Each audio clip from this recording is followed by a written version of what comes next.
just give you sort of a preamble how we started this journey of Musevenomics. From what General Salesi has been sort of the pillar behind planning since the NPS started. And what we found is that actually the cost of doing business is what opens up the entire conversation of Musevenomics.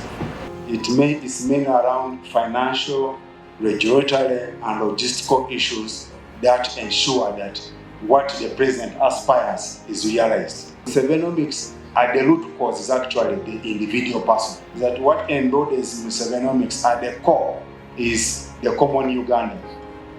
When you look at the core, the center, this diagram on the side, it sums up the entire Musevenomics. For us, we needed to understand the thinking. What does the man think in the policies he makes? The core is the common person in Kiruhura, in Butareja, where I come from, in ensuring that how is his wealth being multiplied. That comes up to integrate itself into a people-centered, integrated, and resilient modern society. How do you make this individual at macro level well off? It comes up to the next crux is you try to utilize the resources he has. And these resources are mainly the factors of production, that is labor. For those who are poor, at least they have the manual labor to deliver. It's the capital. For those who have capital, then it's the land that I'll be talking production. For them to be able to deliver the integrated wealth you need for an individual and generally the economy, you need science, and that's the knowledge economy. And the president goes on far to tell us how we missed out as a country when the revolutions were happening in other countries. This cannot happen without the right, what we call the foundation, that is infrastructure, health of the people, governance and security, education. And for this to happen, therefore, then you're able to unlock the production that comes through commercial agriculture, industry, services, and ICT. But ultimately, for money to come to people's pockets, you must be looking at the market. So the market is both not only internal, but that's when we talk about Pan-Africanism. Because Uganda alone cannot produce what the entire, if it produces, it needs a market to be able to make the money that you require as a citizenship.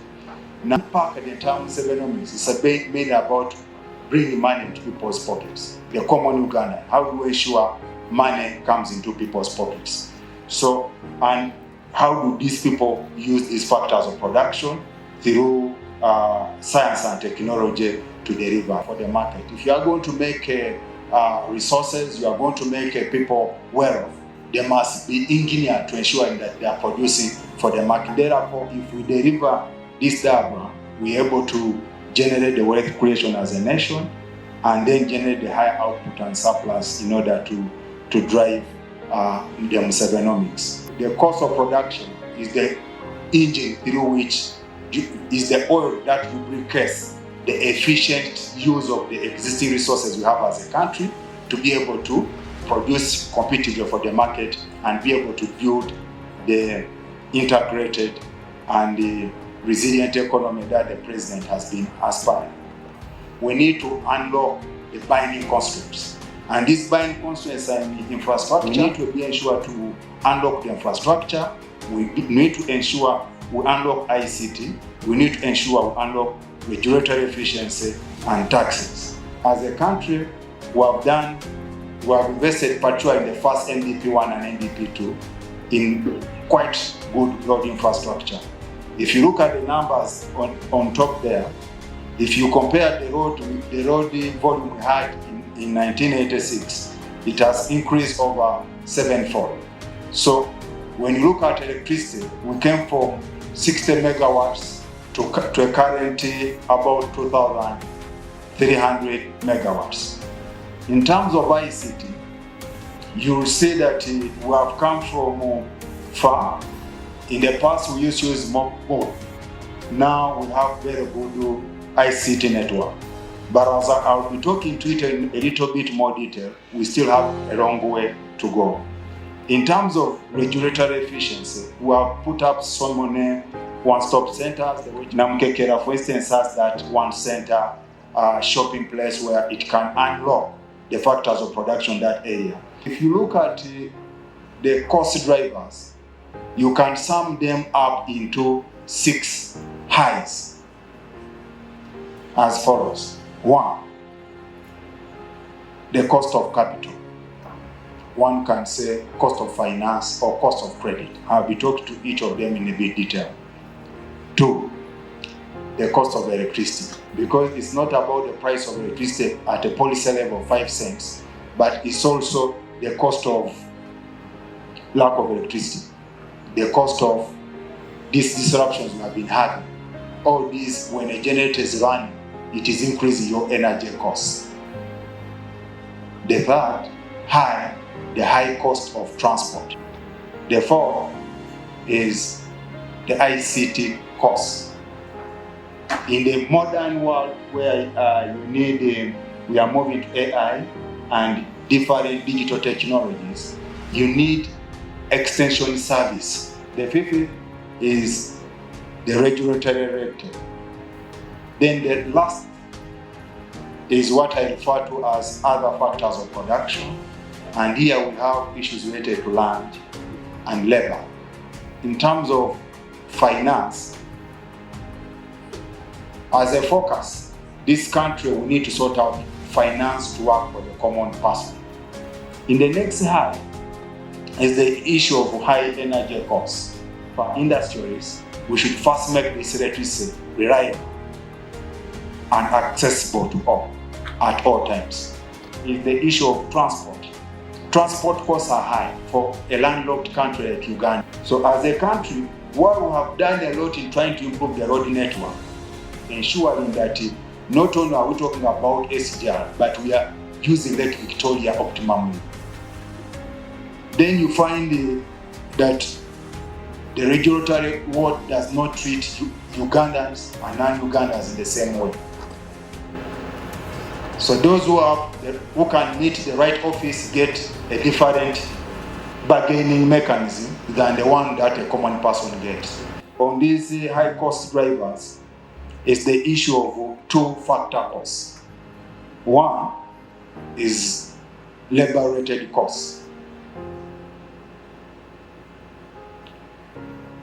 Ugandans are highly educated, but in the wrong things. We focus on unlocking structural constraints and targeted reforms to lower cost of doing business. And more specifically, we have interventions in the plan that are addressing the 6 highs I talked about.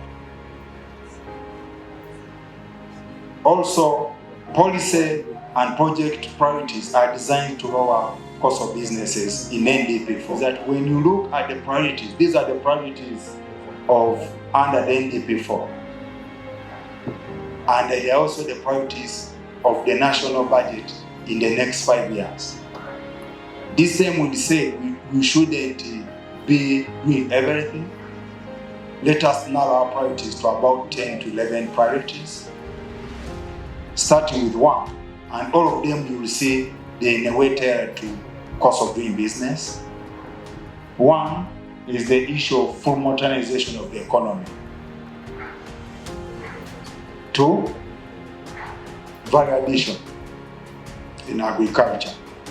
Because our people are producing, they are selling their things in the primary world, they are not getting the right price. So we are saying value addition in actually 3 areas. ATM, the ones we refer to as ATMs, agriculture, tourism, and minerals. 3, how we use STI. In that diagram I showed you, science and technology are very important in unlocking the economy, in making you competitive.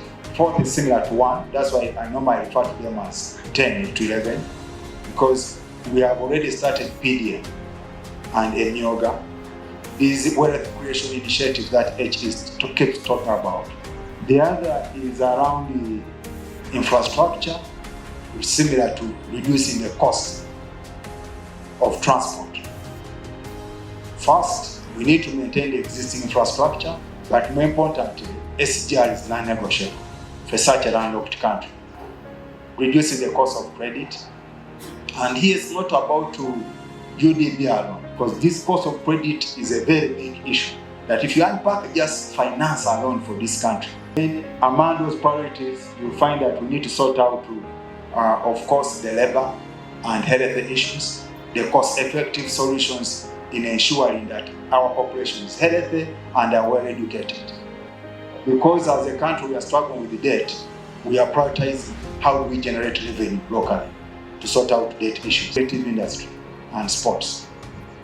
Because our younger people, majority are going into that area, you cannot neglect the creative industry, the film industry, music, and then the sports, Greater Kampala metropolitan area. If you are going to sort out cost of doing business in this country, you must sort out Kampala. It's our face, it's the face, the city room of Uganda starts communicating as such, so that when an investor comes into this country, he's willing to bring all his money here.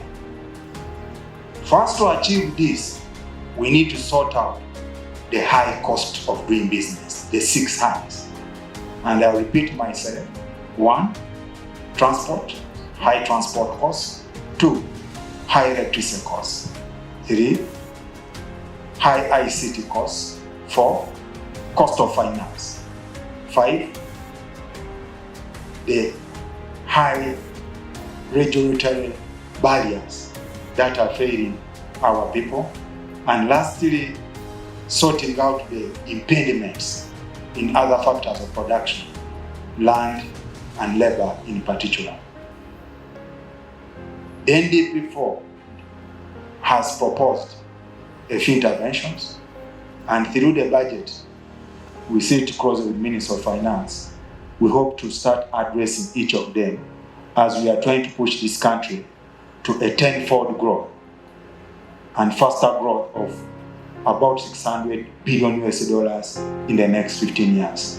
Thank you very much.